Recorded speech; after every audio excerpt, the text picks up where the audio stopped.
আসসালামু আলাইকুম। আমি ইঞ্জিনিয়ার আলাউদ্দিন আলাজাদ। আমাদের চ্যানেল ডিপার্টমেন্ট অফ লিডারশিপ থেকে আপনাদের সকলকে স্বাগতম জানাচ্ছি। আমরা আজকে গুরুত্বপূর্ণ একটা টপিক, পসিবল ইন্টারভিউ কোশ্চেন নিয়ে আমরা আলাপ করব। ইন্টারভিউর সময় আপনাদের কি ধরনের কোশ্চেন ফেস করতে হতে পারে সেটা নিয়ে আমরা আলাপ করছি। তো প্রথম, ইন্টারভিউয়ারের একটা দায়িত্ব সম্পর্কে আমি বলতে চাই। ইন্টারভিউয়ারের কাজ হচ্ছে ইন্টারভিউকে কমফোর্টেবল হিসাবে তৈরি করে নেওয়া, ইজি করে নেওয়া, যাতে ইন্টারভিউয়ার এবং ইন্টারভিউ এই দুজনের মাঝে একটা র্যাপো তৈরি হয়, যাতে দুজন দুজনকে ফ্রেন্ডলি ডিসকাশন করে একটা ভালো একটা আউটকাম আসে। সেই দায়িত্ব কিন্তু ইন্টারভিউয়ারের উপরেই পড়ে। তারপরে ইন্টারভিউ যে কোশ্চেনগুলি আনসার দিবে সেটা হচ্ছে যে ইন্ট্রোডিউস ইউর সেলফ। সেক্ষেত্রে আমি বলবো যে 360 ডিগ্রি একটা আপনি আনসার দিবেন, যেটা আসলে আপনার সিভির মধ্যে নেই। সেই ধরনের একটা আনসার দিলেই ভালো হয়, যেমন আপনার personal some details, educational, extra curricular activity, experience, skill, এই ধরনের একটু টাচ করে যাবেন। তারপরে পরবর্তী কোশ্চেন হচ্ছে ইন্টারেস্ট ফর দিস পজিশন। সে আপনি সেলস পজিশনের জন্য অ্যাপ্লিকেশন করেছেন, সেক্ষেত্রে আপনি জব ডিসক্রিপশনটাকে কয়েকটা ভাগে ভাগ করে আপনি কেন এই পজিশনের জন্য ইন্টারেস্টেড সেটা বলবেন।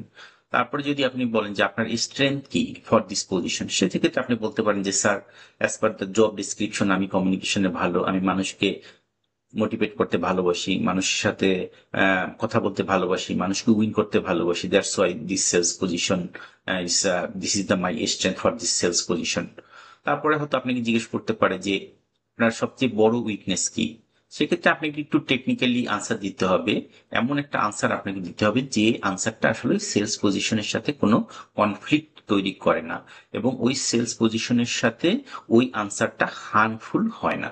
যেমন ধরেন, আপনি হয়তো বললেন যে স্যার আমি মাল্টিটাস্কিং পছন্দ করি না, অথবা আপনি হয়তো বললেন যে আপনার বেসিক্যালি মার্কেটিং রিলেটেড জব, এটা সেলস পজিশন, বাট আপনি হয়তো বললেন যে স্যার আমি আসলে জিওলজিতে আসলে ইন্টারেস্টেড না। এই ধরনের একটা ইনডাইরেক্ট তাকে একটা ভাইব দিতে হবে যা আপনার সাথে কনফ্লিক্ট তৈরি করে না। তারপরে বলতে হবে যে শর্ট টার্ম এবং লং টার্ম আপনার গোল কি, সেটা আপনি 5 বছর বা 2 বছর পর কোথায় আপনাকে দেখতে চান সেটা আপনি তাকে বলতে পারেন।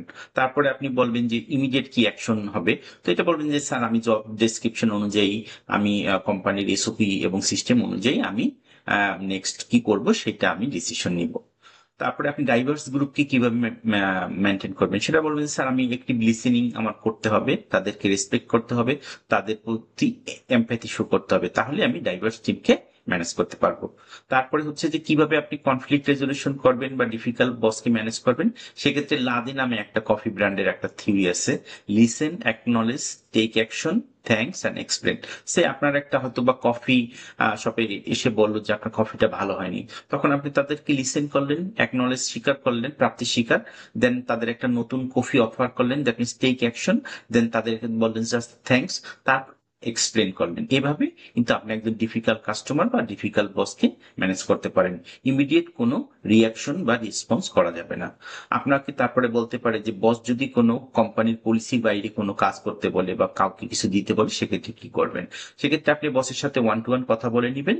তারপরে যদি সমস্যার সমাধান না হয়, সেক্ষেত্রে আপনি নিজে থেকে বসকে একটা মেইল দিবেন যে sir, as per your instruction I am doing this. Then আপনাকে বলতে পারে যে why you will be selected. এখানেও আপনি জব ডিসক্রিপশন অনুযায়ী আপনার যে কোয়ালিফিকেশন আছে, এক্সপিরিয়েন্স আছে, সেগুলি কিভাবে ম্যাচ করে এই জন্য আপনাকে সিলেক্ট করা হবে সেটা আপনি বলবেন। স্যালারির ব্যাপারে একটা কোশ্চেন হতে পারে, তো আপনি এখানেও একটা ওপেন ডেটেড কোশ্চেন দিবেন যে স্যার আমি আপনাদের কোম্পানির রিহার্সাল করে দেখেছি, অ্যানালাইসিস করে দেখেছি যে তা আপনাদের জবের মার্কেটে যে আপনাদের যে অফার সেটা কিন্তু আমার জন্য সুইটেবল, এই আপনাদের অফারটা খুবই রিজনেবল এবং কম্পিটিটিভ, আমি এই পজিশনটা এগ্রি করতে রাজি আছি। এভাবে একটা ওপেন এন্ডেড স্যালারি এক্সপেকটেশন বলবেন। তারপরে আপনাকে হয়তো বলতে পারেন যে do you have any question.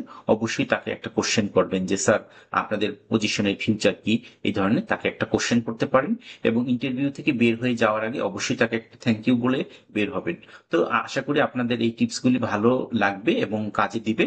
আশা করি আমাদের চ্যানেলের সাথে থাকবেন।